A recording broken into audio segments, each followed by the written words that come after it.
Hey guys, what's up? How's it going? And welcome back to the channel. Mustafa Talib here with Cinemaking Productions. And today I'm super excited to show you how to do this awesome effect.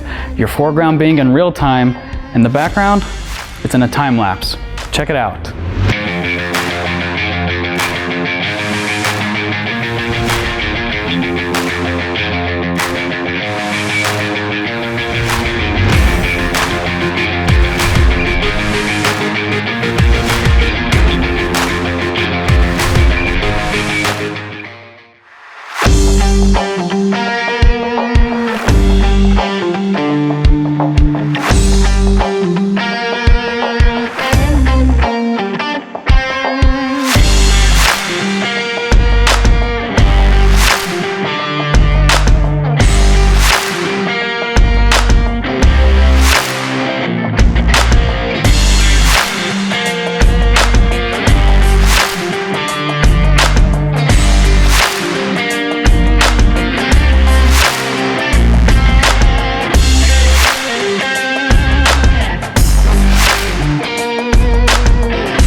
Alright guys, so I'm going to break down this fairly quickly on how to do this kind of setup. The key thing is that you need a motion controlled slider. For this example, we use the Rhino Motion slider with the arc. You can see over here. Here you have the slider with the motor and then the attachable arc piece. With the remote control, you program it so that in real time you want it to go across the slider from point A to point B in a matter of seconds. And then for the time lapse, you want to have it go for a long time. The maximum was 5 minutes on here. In my opinion, I believe the Rhino slider is one of the best motion controlled sliders out there. There are other brands as well. The next thing, you have to set up your green screen so that you can have two separate shots. So your real-time shot needs to be on the green screen, and then your time lapse is just whatever is in the background. You want to make sure that your shutter is at a higher speed so that you don't have any motion blur, so that it's a clean key right around the edges. And so I'm going to show you how to do all that in the editing room. Let's go. All right, y'all, so now that we're in the editing room, I'm going to show you guys step by step how to do this effect in your post-production. Now that you've collected everything, we go ahead to our editing software. I use Premiere Pro, and here we have it. Nice and beautiful layout. So the first thing you want to do is grab all your footage and import it. I have mine all over here, and then drop it into the timeline. So we grab the main footage, which is right here. You want to make sure it's set to the second layer because this is the top layer. This is going to be what's keyed out for the effect to work. Then you grab your time-lapse footage and put it in the background. And we scooch that over. And you can see that it's pretty massive compared to the other clip. Now what you want to do from this point is find the in and out points from the main clip, the one that's in real time, and then also find the in and out points of your time lapse so that they can align properly. So once you figure out those 2 points, then you're going to grab your background time lapse clip and squeeze the junk out of it so that it lines up to be the same length as your first clip. Here I'm going to use the stretch rate tool, which is this guy, and scooch that all the way over. Now we can't see it because of the green screen on the top layer, so let's go ahead and key that out. So I'm going to go over here to Video Effects, down to Keying, and Ultra Key, and put that on the top layer. Then we have it come up here on the right panel. I'm going to grab this eyedropper, hold down the Command key, and click on the green. And you can see that it has a pretty decent attempt at the green screen right there. You want to go and clean this up.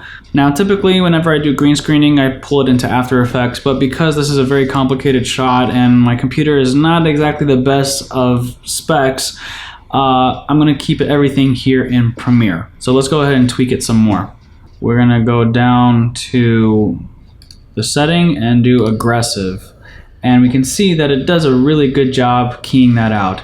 Again, as a reminder, when you're filming, you got to make sure that your green screen is well lit evenly so that it has a very nice clean key in the post-production process. Next, what we want to do is come over to the output and go into the alpha channel, and we can see that it's not 100% clean, right? You can see the spillage right over here and there, so we want to go down into the matte generation and just tweak it just so that it is a lot more clean of a cut.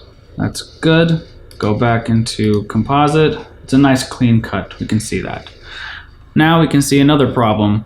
The full frame behind me in real time was not taking up the entire frame, so we can see the edges of the portable green screen that I was using.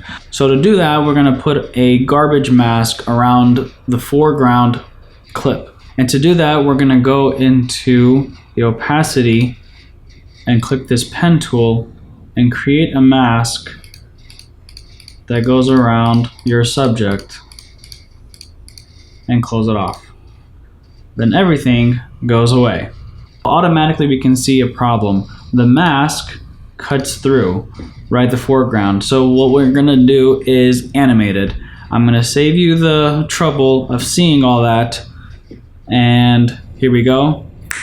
All right, now that we did all of that, it actually did take me a bit of time because when I was doing the shot, I didn't realize that my arm had slipped out of the region of the green screen, so I did have to go meticulously in and basically do rotoscoping to make sure that it is a clean cut around my arm. And now the next thing is, of course, color grading. What we're gonna do is add an adjustment layer. Click OK. Put that there, drag it all the way across. We're gonna go into Lumetri presets, cinematic, Cinespace 50, double click and apply. Pretty decent, not to my liking 100%. So what we're gonna do instead is go down to the basic color correction, bump up the exposure by 0.5%, and then go to the contrast, make it 100. Add the saturation that I like is 125, and the temperature actually looks really good, so I'm happy with that. Let's go down into the creative, add sharpen. I always like to do 20 just to make that extra crisp, and that's that. Let's go ahead and render this out and do a quick playback. All right, so let's see this playback at normal speed. Hey guys, what's up? How's it going? And welcome back to the channel. Multiple Thought Up here with Cinema King Productions. And today I'm super excited to show you how to do this awesome effect. Your foreground being in real time, and the background, it's in a time lapse. Check it out. Beautiful. And that's how you do this awesome effect. And with that, I'm gonna go ahead and end this video. If y'all enjoyed it, give it a thumbs up and don't forget to subscribe. Make sure you hit that post notification down below. Thanks again to Ibrahim Khan for helping me with this video. And I'll see you guys in the next one. Peace out.